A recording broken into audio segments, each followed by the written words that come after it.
Uyazi ngiyacabanga khona la mama kaSiqama. Uthi uma senemali zami ngithenga iplazi, ngifuye inkomo, imbuzi, izimvu kanye namadonki.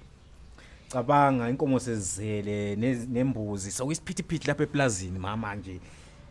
Kusithi mina. Uyabona baba ngoba usakhuluma kanje uyabona ngendlela nje ngithanda ngakhona ukulima. Ngingalima lapha eplazini Nkosi yami umbila ngapha, amaveji ngapha. Uyabona nje inkomo nje angisayibale inkomo uyabona into engizoyisenga.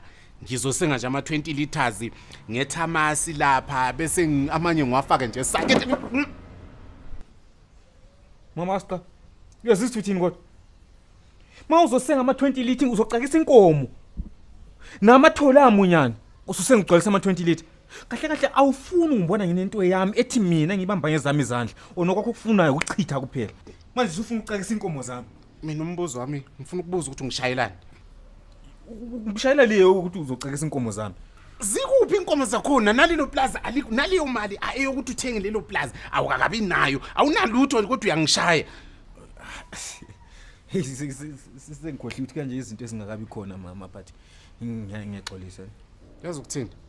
Sengiyabona ukuthi lento yakho yokuthi khona uhlale lapha endlini umisa amadolo ungayi kuyofuna umsebenzi iyona le sikuthathela ingqondo.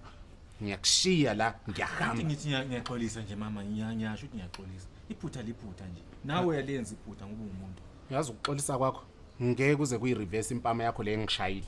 Ngiyahamba. Ngiyaxolisa mama. Shiya phela ukhokhe phela la anginayo into yokukhokha mina mama. Mama. Manje. Ay ngiyabaleka.